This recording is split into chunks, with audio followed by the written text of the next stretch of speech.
depending on which side of the property equation you are on. The Dubai real estate market setting a number of records in July, a month that we normally associate with slower activity. Very pleased to have Jean Shahinki, who's the Director of Market Intelligence and Research at Cavendish Maxwell, in with us this morning. Morning, Jean. Morning. Thanks for having me. Right, I've got your July report in front of me, but I'm going to leave you to tell us the new records or near records that have been set in July. Well, if we look at it, what's the one thing hotter than the weather in Dubai right now? It's the real estate market. And it's been driven largely by the luxury segment. So we have on the back of that 420 million dirham sale that was announced a couple of months ago, went into contract, that's finally transferred. And then we've had an all-time record for the amount of properties over 10 million dirhams transfer. About 550 or so for the month, which is almost double the highest number of any other month. So what's driven that?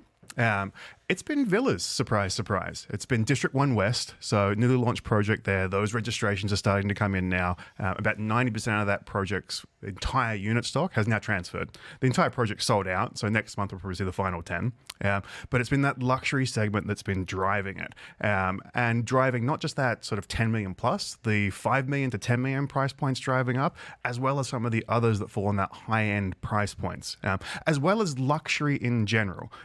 So luxury isn't just 10 million and above. It could be a studio that's a 3 million dirham studio, right?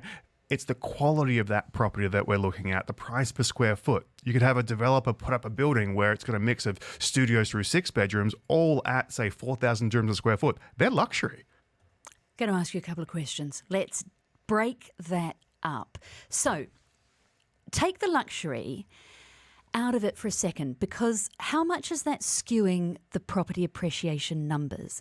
How much of it is kind of distorting the picture? Yep. So when you look at our index, the dynamic price index, like most, it's a basket of properties, and we try and keep that relatively static over time. So it doesn't include some of the newly launched areas. So those villas I mentioned, they're not in there because that's a brand new community. There's been no activity there. We want to see sort of 2 years activity before we include a community into the index. So it looks at 42 communities. Those existing communities where new projects are launched. So if a new project launches in Business Bay, which several have and in the luxury, it does drive it up. But you're looking at a larger market segment. So it is driving it, but it's not so large in the transaction volumes that push that price out or really skew it. Okay, well, we're also talking about skewing. Are we not necessarily looking at summer deals here? Because they're deals that will have been signed and agreed the MOUs a couple of months before, but by the time you go through the process, mortgage, valuation, et cetera, this is when they're popping out the other end. So part of it's that, right? So we've got deals that are on the completed market. They're going to take sort of, at best for a cash deal, sort of 2 weeks to transfer, up to probably 6 to 8 weeks on average. Off plan, another story. That's sort of anywhere from, developers have to do it within 60 days of the AED, but pre-sales and everything else could be 3 to 4 months. So some of what we're seeing in District 1 West that I mentioned, that's a property that launched a couple of months ago, right? So now we're seeing them come in. But from the other evidence that we look at, pending sales, MOUs, SPAs that we aggregate, those transactions are also high. So whilst July is a record, the highest July ever, so is pretty much every other month this year. And we're on track to see August and September also follow those. And with the massive pipeline of projects that have been launched, the Oasis, right? Sales started there last month. And have a guess, they start at 8 million up. Right? So you're going to see more of those come in. You're going to see this luxury and ultra high price point segment keep going. It's what's been in demand, right? We keep hearing about these luxury sales. That price is really driven up because of lack of supply. Now the supply is there. One of the other really interesting things in this report for me is the fact that the high interest rates we've we at the moment don't seem to be putting people off borrowing or buying. They haven't.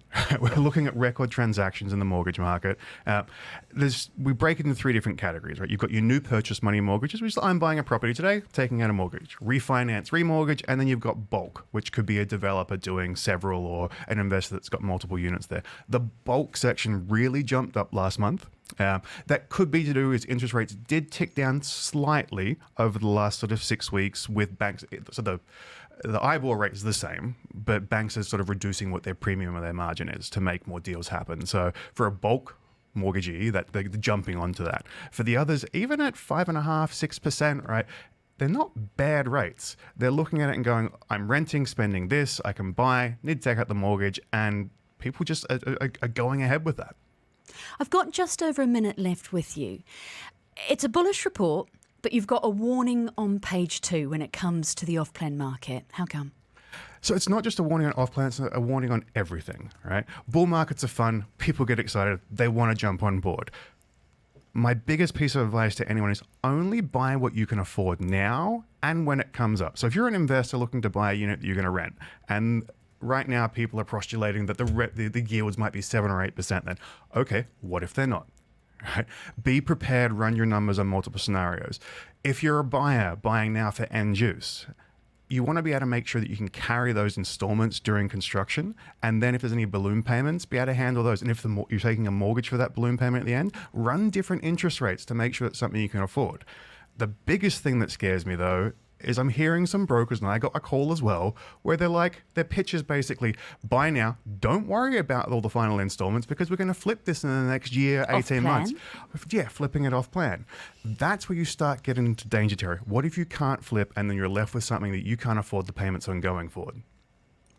Something to think about for your weekend. Jean Jahinki is Director of Market Intelligence and Research at Cavendish Maxwell. You're releasing this later today? We'll release later today, I think. There you go. If you want to hear any more from Jean, you can check him out on our Bite Size Business Breakfast podcast, or if you missed the beginning of that interview, which will be popped up on our website, dubai1038.com, after the show this morning. Jean, we appreciate your time.